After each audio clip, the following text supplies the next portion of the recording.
আমি তো তোমার কোনো ক্ষতি করিনি, কেন মারলে আমাকে? তোমার কি প্রাণীদের প্রতি একটুও করুণা হয় না? তুমি আমাকে তীরবদ্ধ করে মেরে ফেলতে চাইছো? আমি শিকারী, করুণা কি আমি তা জানি না। আমি শুধু এইটা জানি, তোমার পালক বিক্রি করলে আমি অনেক টাকা পাবো। এত বড় একটা অন্যায় করার পরও তুমি হাসছো? তুমি সত্যি অনেক খারাপ মানুষ। মনে রেখো, তোমার বংশে এমন সন্তান হবে যে মানুষ নয়, হাঁসের রক্ত নিয়ে জন্মাবে। আমি তোমাকে অভিশাপ দিচ্ছি। হাস্যকর কয়টা, অভিশাপে আমার কিছুই যায় আসে না। কিছুক্ষণের মধ্যেই রক্তক্ষরণ হয়ে তুমি মৃত্যুবরণ করবে, আর এরপর আমি তোমাকে বাড়ি নিয়ে গিয়ে তোমার পালক বিক্রি করব।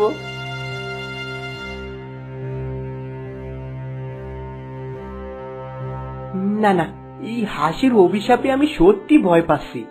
এই হাঁসের কোনো প্রয়োজন নেই। আমি খালি হাতে বাড়ি ফিরে যাব। হাঁসটা এখানে ফেলে রাখলে দুর্গন্ধ ছড়াবে। এক কাজ করি, এই হাঁসটা আমি মাটিতে পুঁতে দেই।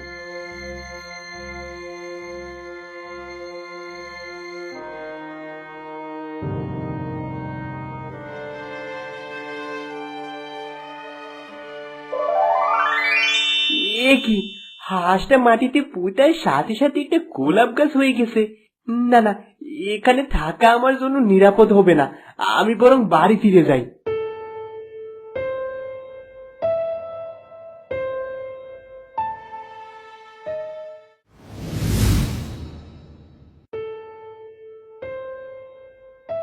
স্বামী, তোমার মুখ এমন মলিন কেন?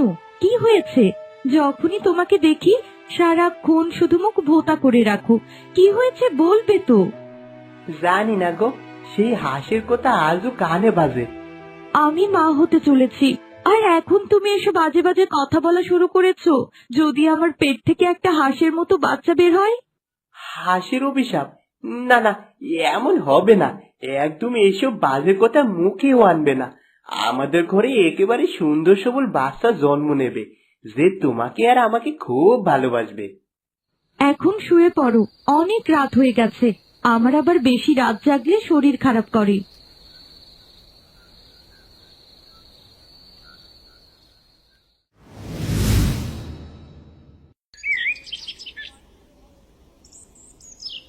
ছি ছি, মানুষ না হয়ে হাঁসের বাচ্চা জন্ম দিলি, এমন লজ্জা আমি কোনো দিন পাইনি। তোর জন্য সমাজে আমি মুখ দেখাতে পারি না। মা, আমি তো কিছুই করিনি। এটা কেমন করে হলো আমি তা জানি না। তাছাড়া অভিশাপ আপনার ছেলের লেগেছিল, আমি তো কিছুই করিনি। চুপ, মুখ বন্ধ রাখ। আমার বংশে এখন হাঁসের মা থাকবে? না না, আমি মেনে নিতে পারবো না। মা, ও তো নিরপরাধ, ও শুধু একটা ছোট্ট প্রাণ। যত সব আদিক্ষেতা, ছোট্ট প্রাণ, হাঁসের ছানা। ওকে নিয়ে তুই আমার ঘর থেকে এখনই বের হয়ে যা। আমি কোথায় যাব মা? এই সন্তান তো আপনার ছেলেরই রক্ত। রক্ত না, লজ্জা। গ্রাম জানলে হাসির পাত্র হব আমরা। সবাই জানে তোর ঘরে একটা হাঁসের বাচ্চা জন্ম নিয়েছে। আমি বলছি, ওই হাঁসের ছানাটাকে পুকুরে ফেলে দিয়ে আয়, না হলে তোকে আমি ঘর থেকে তাড়াবো বলে দিচ্ছি। না মা, আমি ওকে মারতে পারবো না। তাহলে তো কেউ থাকতে হবে না এই ঘরে। আমার ছেলে ঘরে ফিরলে সেও তোকে ছাড়বে। সে শহরে গেছে, আগামীকাল ফিরে আসবে। আর মনে রাখিস, আজকের রাত তোর শেষ রাত এই ঘরে। আপনার ছেলে যদি না চায়, তাহলে আমি আর এই বাড়িতে থাকবো না। আজকের রাতটা আপনি অন্তত আমাকে ঘরে থাকতে দিন। ঠিক আছে, তবে মনে রাখিস, আজকের এই রাত এই বাড়িতে কিন্তু তোর জীবনের শেষ রাত। মা, তুমি এত রেগে কেন আছো? কি হয়েছে বলো তো? কি হয়েছে বলছিস? তোর বউ একটা হাঁসের বাচ্চা জন্ম দিয়েছে, এ কেমন লজ্জা! গ্রামের মানুষেরা আমাদের নিয়ে হাসাহাসি করছে। তোর বউ বাচ্চাটাকে কোলে নিয়ে রাখে, সবাই দেখে আর হাসে। আমি বলেছি আজই ওদের ঘর থেকে বের হয়ে যেতে হবে। মা, তুমি কি জানো তুমি কি বলছো? মালতী আমার স্ত্রী, ওই ছোট্ট প্রাণ আমার সন্তান। মানুষ হাসলে হাসুক, আমি ওদের ঘর ছাড়া করব না। আমি জানি না কেমন করে এটা হলো, কিন্তু আমি শুধু জানি ও আমার বাচ্চা, আমি ওকে ফেলে দিতে পারবো না। তুই এখন বউয়ের কথা শুনছিস? আমি তোর মা, আমি বলছি এ ঘরে ওই বাচ্চা থাকবে না।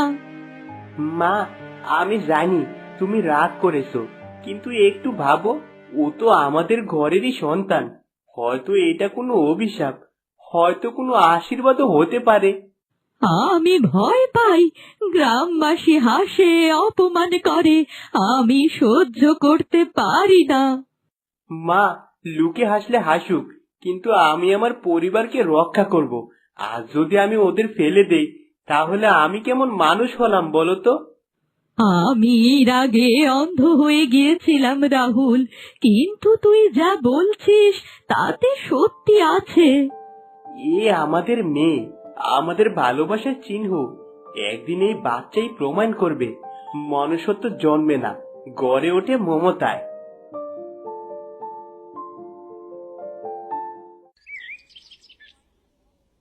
হে বিধাতা, তুমি আমাকে কেন হাঁস বানিয়ে পাঠিয়েছো?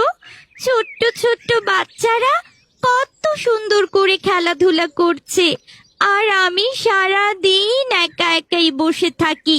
গ্রামের কোনো মানুষ আমাকে পছন্দ করে না। কি রে, এখানে বসে কাঁদছিস কেন? তুই তো মানুষের মতো করে কথা বলতে পারিস। নিশ্চয়ই তোর উপর কোনো অভিশাপ আছে। আমি এক অভিশপ্ত মানুষ। অভিশাপের কারণেই আমি হাঁস হয়ে জন্ম নিয়েছি। আমার বাবা মা আমাকে খুব ভালোবাসে, কিন্তু গ্রামের মানুষেরা আমাকে একদম সহ্য করতে পারে না। তুই মানুষের ভালোবাসা পেতে চাস, এ তো খুব ভালো কথা। ঠিক আছে, আমি তোকে একটা জাদু শক্তি দেব। এই শক্তির মাধ্যমে তুই আলো ছড়াতে পারবি, আর আলো ছড়িয়ে বিপদ আপদ থেকে মানুষকে রক্ষা করতে পারবি। সত্যি বলছেন আপনি?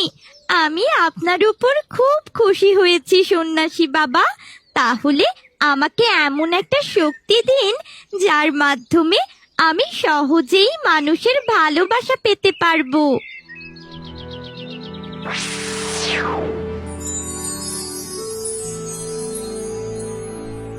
শোন, এবার কিন্তু তুই আর কোনো সাধারণ হাঁস না, তুই একটা জাদুর হাঁস। তোর ডানার নিচে লুকিয়ে আছে অদ্ভুত শক্তি। যা, এবার বাড়ি যা। তবে মনে রাখিস, এই অলৌকিক শক্তির কথা তুই তোর বাবা মা বা পরিবারের কাউকেই বলিস না।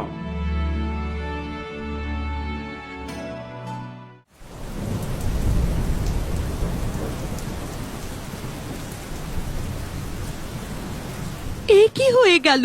গ্রামের চারদিক থেকে বন্যার পানি ঢুকতে শুরু করেছে। কিছুদিনের মধ্যেই আমাদের সব ফসল নষ্ট হয়ে যাবে, আর এরপর আমাদেরকে পথে বসতে হবে।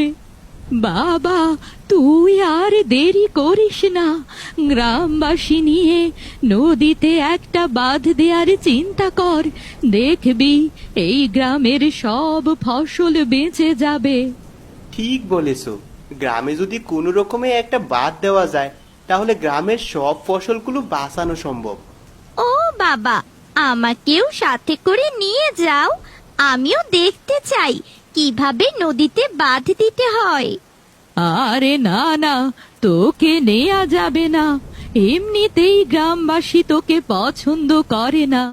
এরপর তারা সবাই মিলে বলবে তুই এই গ্রামে থাকার কারণে গ্রামে বন্যার পানি ঢুকেছে। সবাই তোকে অভিশপ্ত মনে করে। আমার মেয়ে সম্পর্কে কে কি ভাবলো তাতে আমার কিছুই যায় আসে না। চল মা, আমি তোকে সাথে করে নিয়ে যাচ্ছি।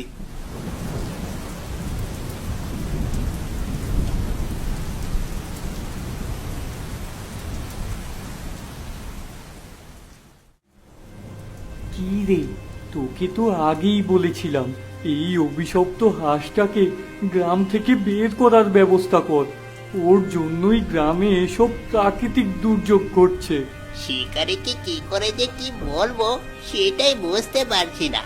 ও তো নির্ভেজাল মানুষ, কখনো গ্রামের কোনো ক্ষতি করেনি, বিপদে মানুষের কাছে এগিয়ে আসে।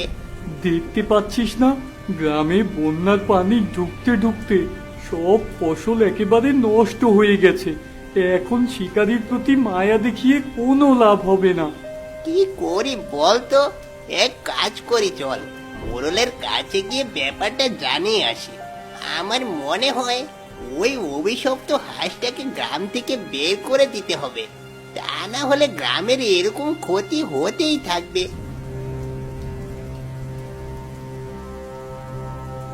তোমরা এখানে? যাক, ভালোই হইলো। চলো আমরা সবাই মিলে নদীতে বাঁধ দেওয়ার ব্যবস্থা করি, এত করে সব ফসলগুলো বাঁচানো যাবে। তুই এখানে কেন এসেছিস? ওকে সাথে করে আনার কারণে নদীর পানি আরো তাড়াতাড়ি বেড়ে যাবে। শোন, আমরা তোর মেয়েকে গ্রাম থেকে তাড়িয়ে দেওয়ার ব্যবস্থা করব। দয়া করে আমাকে গ্রাম থেকে তাড়িয়ে দিও না। দাঁড়াও, আমি তোমাদেরকে নদীতে বাঁধ দেওয়ার ব্যবস্থা করছি। তুই তো একটা হাঁসের ছানা, তুই কি করে নদীতে বাঁধ দিবি? না না, এসবের মধ্যে তোকে একদম জড়াতে হবে না। না বাবা, তুমি কোনো চিন্তা করো না, আমি আমার শক্তির মাধ্যমে এখানে নদীতে বাঁধ দিতে পারবো।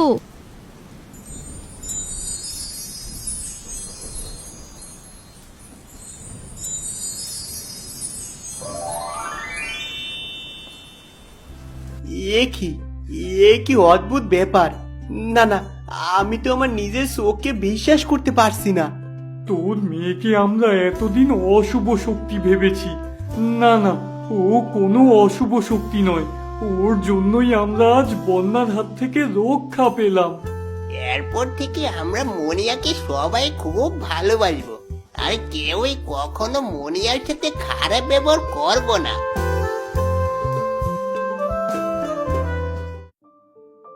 ভালোই হলো, শেষ পর্যন্ত আমার মেয়েটা এই গ্রামে থাকতে পারলো। আমি তো ভেবেছিলাম বন্যা হওয়ার কারণে মেয়েটাকে অভিশপ্ত বলে গ্রাম থেকে না বের করে দেয়। যদি তোমার মেয়ে না থাকতো তাহলে গ্রামের সব ফসলগুলো নষ্ট হয়ে যেত।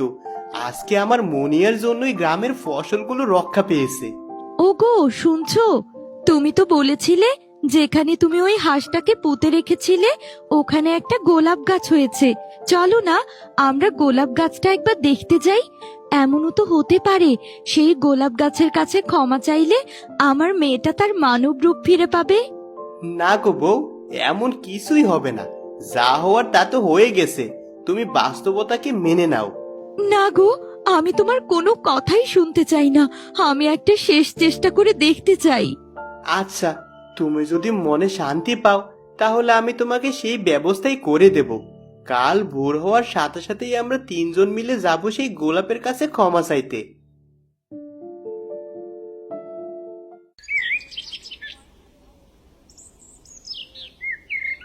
এই সেই জায়গা যেখানে আমি এক নিরীহ হাঁসকে মেরেছিলাম। আমি জানতাম না সেই ভুলে আমার নিজের জীবন এমন অন্ধকার হয়ে যাবে।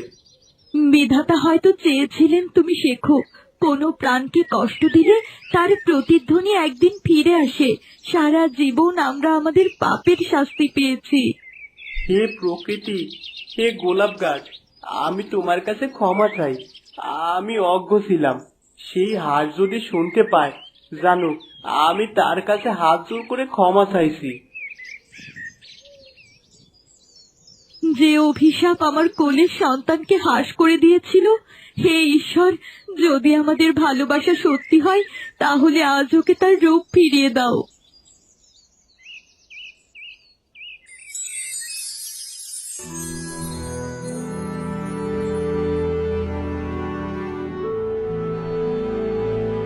মুনিয়া, তুমি মানুষ হয়ে গেলি, এটা কি করে সম্ভব?